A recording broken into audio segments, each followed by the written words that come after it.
Good evening everyone. Hi, I am Nitin Singh. कैसे हो? I hope काफ़ी अच्छे होगे। अभी जस्ट मैं घर पे आया हूँ, वरु के साथ था, वरु को लेके आया। और आज पहली बार मैं देख रहा हूँ कि इस बार आईबीपीएस ने लिटरली अपना ट्रेंड चेंज किया। पहली बार मैं देखा कि 2 शिफ्ट आईबीपीएस के पीओ मेंस में हुए। आई गेस काफ़ी लोगों को सिलेक्ट किया गया है, इसलिए हो सकता है, या आई डोंट नो।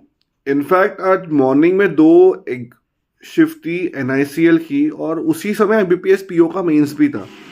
बाकी अभी सेकेंड शिफ्ट का पेपर देके वो आई, तो वो लिटरली मुझे ये बोली कि मैथ्स सेक्शन में मेरे को समझ ही नहीं आया कि मुझे अटेम्प्ट क्या करना चाहिए। 10-15 मिनट तो उसी में लग गए। उसके बाद जब थोड़ा सा ध्यान दी तो उसको समझ में आया कि भैया ये चीज़ें हो सकती है।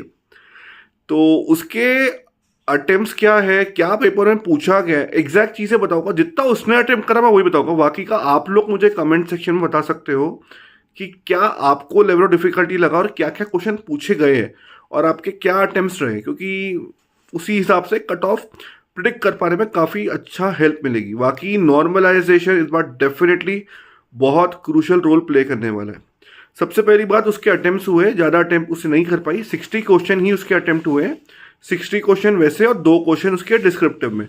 उसमें से डिस्क्रिप्टिव में उसने एक पुलिस को लेटर लिखना था रिगार्डिंग की न्यूसेंस हो रहा है, काफ़ी झगड़ा वगड़ा हो रहा है, काफ़ी चीज़ें, उसको लेटर था। और एक कुछ एग्रीकल्चर रिगार्डिंग या फार्म रिगार्डिंग कुछ था, तो उसने 2 पे लिखी है। उसके अलावा रीजनिंग में उसने किए हैं 16 क्वेश्चन, जिसमें से उसके 7 क्वेश्चन 2-2 मार्क वाले हैं और 9 क्वेश्चन उसके 1 मार्क वाले। आगे वो बोली कि रीजनिंग बोले डुएबल था, तो रीजनिंग में थोड़े उसके अच्छे अटेम्प्ट हो गए। बोलते 5 क्वेश्चन इनपुट आउटपुट के थे और 2 क्वेश्चन आपके थे उसके चाइनीज कोडिंग के थे।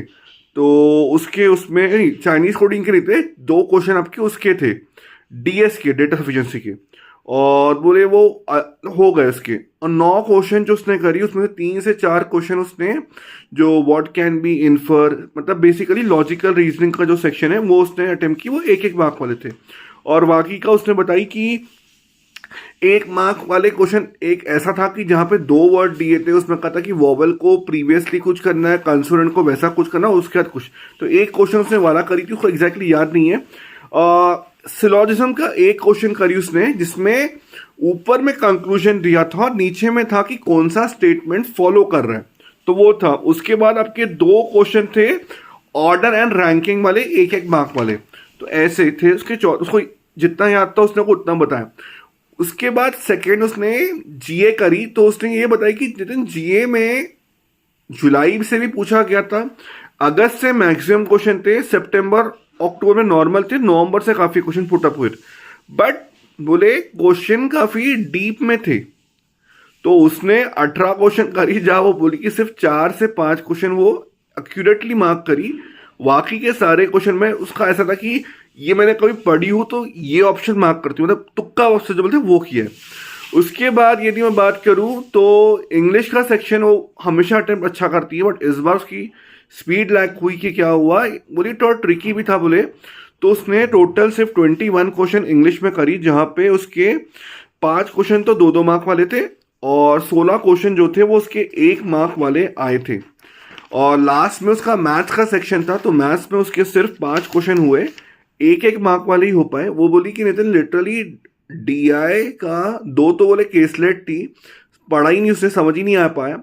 उसके बाद जो क्वाड्रेटिक इक्वेशंस पूछी गई थी वो काफ़ी ज़्यादा कंफ्यूजिंग थी बोले। तो बोले इस तरीके से पेपर, वो बोली मैथ्स का तो ऐसा था कि जिसका बहुत तगड़ा कंसेप्ट क्लियर है वही पेपर बना रहा है। बाकी यार पेपर का लेवल उसको काफ़ी मॉडरेट टू डिफिकल्ट लगा, और वो यही मेरे को बोली कि पेपर काफ़ी टफ था। बाकी आप लोग बता सकते हो कि कैसा लेवल था, क्या एक्यूरेट क्वेश्चन पूछे गए, क्योंकि जो एग्ज़ाम देता है एग्जैक्टली हर चीज़ याद रख नहीं पाता है बिकॉज ऑफ एक एग्ज़ाम प्रेशर भी। बाकी अगर आपको लगे कि जेन्युइन चीज़ें बताइए तो चैनल को सब्सक्राइब करना, वीडियो को शेयर करना। बाकी एक्सपेक्टेड कट ऑफ का वीडियो कल बनाऊंगा। बाकी ऑल द बेस्ट, जय श्री राम, राम राम।